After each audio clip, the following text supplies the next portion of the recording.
Hey friends and fam, this is Simply Rob Basilarakis, spokesmodel for the 2024 HIV Stops With Me campaign, coming to you from Washington Heights and Uptown Manhattan with the May 2024 question of the month. Since the Social Security Administration classifies HIV as a disability, has the label made an impact on your mental health? Why or why not?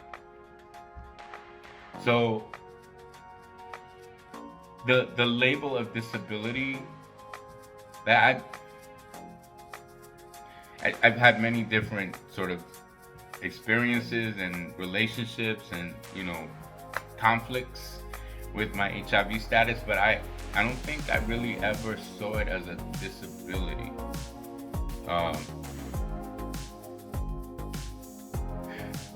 I was definitely consumed by the stigma, the external and the internal stigma around my HIV status, particularly in those early years. Um,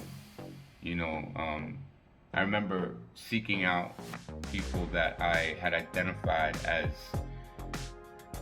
people that I looked up to, that I would seek out for guidance and support. And I remember getting this message over and over again that don't tell anyone. Nobody needs to know that about you. And so, the messaging that I got was that, this was a secret that I had to take to the grave. And then in terms of taking it to the grave, when I was diagnosed, I was told that I had a good 7 years. So, so there was, tomorrow is not promised to anyone, but like there was definitely this sense of like, okay, the sands in this hourglass, that timer was ticking, and then, I guess lastly, the piece that really made an impact on my mental health, my mental and emotional health, was the rejection.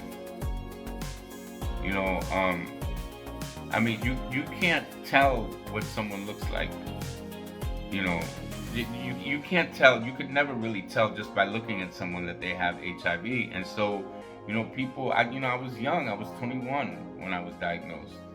And so, at 22, 23, 24, 25, like I was still, doing the things that I do. I was working out, I was riding my bike, and, there was some interest in me by, other guys that I too found attractive. And, it oftentimes when I would disclose my status, like they would ghost, and there's one guy in particular that I'm thinking of that I was really struggling with. Like I really liked him. And I was really struggling as to like when I should tell him. And on each date that I went with him that I didn't tell him, there was like this heaviness, this guilt about why didn't you tell him? And we were keeping like whatever fooling around we were doing, I was keeping it very safe because I did not want to ruin this thing. But it was finally about the fourth or the fifth date. We met in the West Village. He was on his rollerblades. I was on my bike, and we cruised down to the pier. And I remember finally working up the nerve to tell him, and he went very rigid. He got really cold, and he went from looking at me to like looking through me, like it was almost disassociative, and like his eyes glassed over, and he just went, Rob, I can't do this. I'm not gonna watch you die. And he sped off in his rollerblades and out of my life, And so, there were other experiences like that just kind of fed this notion that I had that I was damaged goods, that, I was unlovable and unfuckable, really, But, I have a very different relationship now with myself and with my status, and it is I never saw it as a disability though, if anything, I was more concerned about the potential shortening of my life. But, here I am 31 years later, and I am still here.